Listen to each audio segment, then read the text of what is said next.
Hey everyone, it's technology expert Burton Kelso here with another tech tip to help you get the most out of the technology in your life.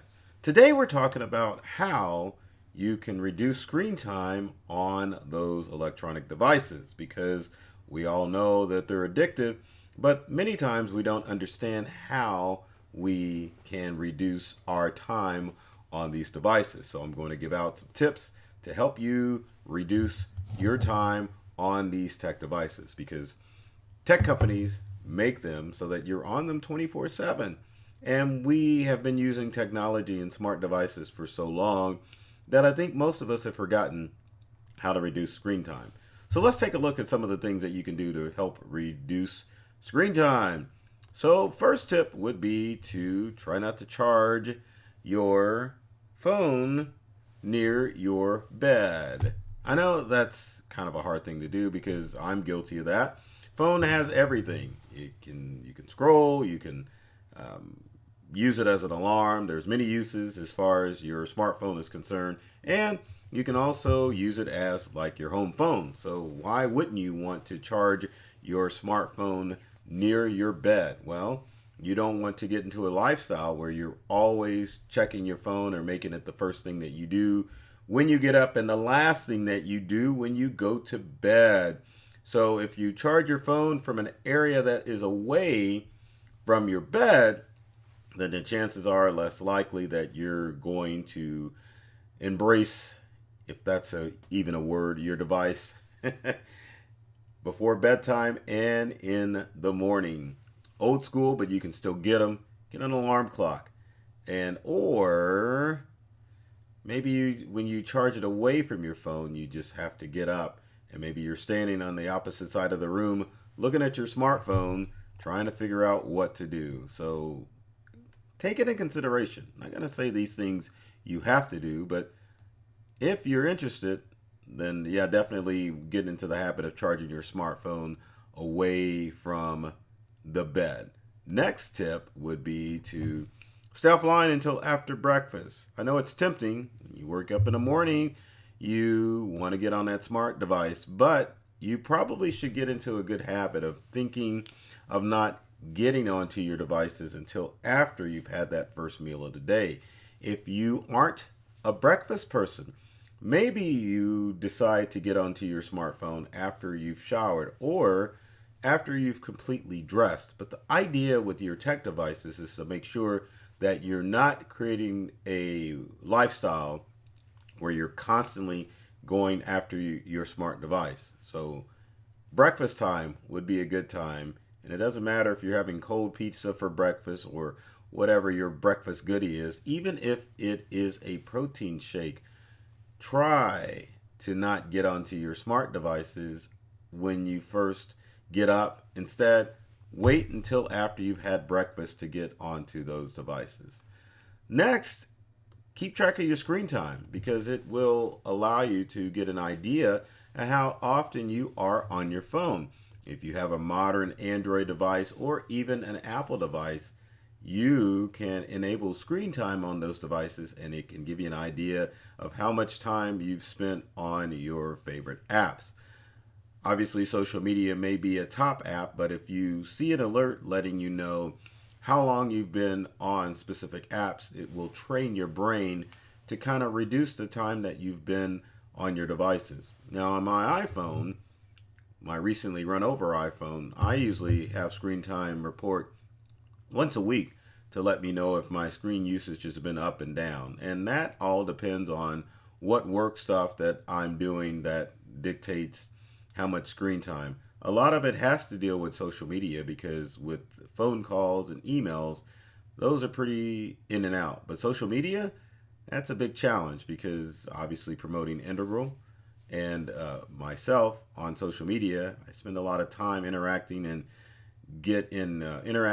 making posts. Not to say that that's an excuse of why I've gotten screen time or increased screen time, but at least it allows me to take a look at what's going on, and that way I can better manage my time moving forward. Now, the next one is going to be hard, but it's important for you to make sure that you schedule phone free time frequently. And a good example is usually in the evenings, I will get off my devices. Makes certain people upset, but I put my device on the charger and I don't check it until next morning. Sometimes before breakfast, sometimes after breakfast. But if you get into a mindset of setting phone free time, you can definitely get into a good mindset or a good lifestyle where you're not getting on your smart devices. Another thing that you can do as far as phone free time is that Sundays are usually a good time to set aside periods where you're not on your smart devices. Maybe you can use other means of technology like maybe live stream movies or read a book. And you can even read a book on a separate device like a Kindle to prevent you from getting tempted of getting on your smartphone to check what's going on. But phone free frequency or phone free time is a good thing to do because, like your smart devices need to be recharged, you do too. When you're on your tech devices a lot, it can cause stress. Maybe you have a fear of missing out of what's going on social media, but you want to train your brain not to have that fear of missing out because, believe it or not, what people post on social media is going to be there forever. You can always go into someone's account, see what they've posted, messages. You can tell people to, I don't know, those messages are not going to be there. So you can have other methods for people to get in contact with you. Maybe a phone call, maybe an email. But again, anything to kind of help reduce that time spent on your smart devices. Another thing that you can do is to turn on Do Not Disturb.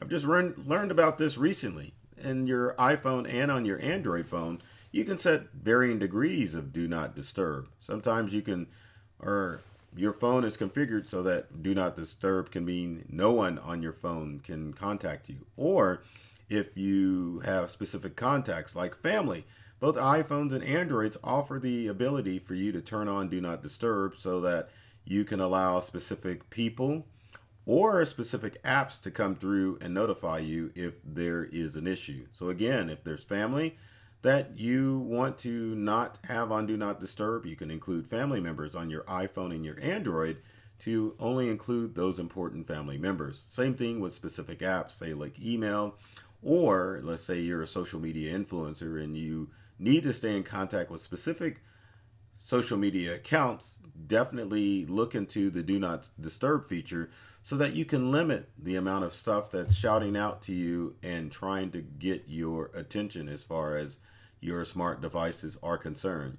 Now, a fun thing that you can do as far as your smartphone uses or how you use your smartphone is to make a game out of it and get with people who are trying to reduce their screen time. You can go in person if you're meeting face to face and play the game of stacking your phones on the table so that no one is like on their phone and being distracted from the conversation. You can even take it where it's virtually, where people will set aside specific days like phone free Sunday or set it down Sunday, where you make a game or you just get on board with not getting on those devices. Maybe wager a bet to keep people off of their devices so that you can encourage them to not be as addicted to their devices. But definitely make a game out of it and have some fun with it. Next tip is to turn off those darn notifications. Notifications will be the death of you when it comes to your smartphone and trying to reduce your technology use. You get notifications for everything. Both Windows, Mac, and smartphones will always popping up notifications. On computers, it's because of your browser. On your smartphone, obviously, it's the whole operating system. But even though the picture said turn off smartphone notifications, turn them off on all of your devices so that way you're not dealing with notifications that are drawing you in. And that's why notifications are, especially for smartphones, are there. Yeah, let's get it right. they're there to get you to stay plugged in and to understand that there is something that needs your immediate attention. But obviously it doesn't. So if you turn off those notifications on all your devices, it won't entice you to check and see what's going on with your smartphone and other computer devices. Now, finally, this is a good one. But how are you going to avoid doing that? So one of the things that people pull their smartphones out for is looking up stuff. How can you reduce that looking up as far as things are concerned? A lot of times when people are out and about looking for restaurant recommendations, and that's a challenge, especially at home. Or not at home, sorry, when you're away. At home, take a chance. Find a restaurant without looking up a recommendation on Yelp or one of the other services such as Google. Just use it or do it old school style, especially when it comes to looking up information that you want to find out. There's a ton of apps that you can use. Say, for example, if you're in a debate about what celestial body is brightly shining in the sky, you can always go to an app and you can use that noggin of yours to kind of think it out. Same thing when you're watching movies on streaming services. Take a breath. Think about who you want to identify or where you've seen that face before. Don't always Google it. Take a moment. See if your brain can come up with that information, because normally it can, and you can train yourself not to be so reliant on your technology devices. So with that said, if you've got comments or questions about your tech devices and reducing your technology usage, leave them in the comment section below.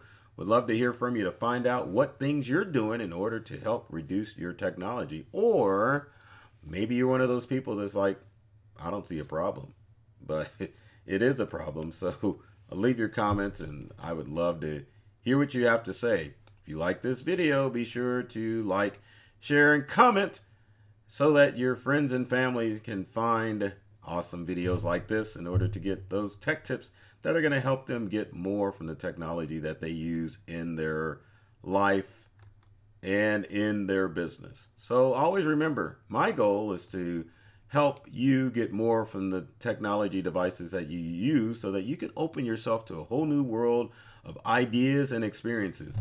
I love technology and I've read all the manuals, and I'm serious about making technology fun, safe, and easy to use for everyone. So take care of yourself and do many things to make you smile. And thanks for watching.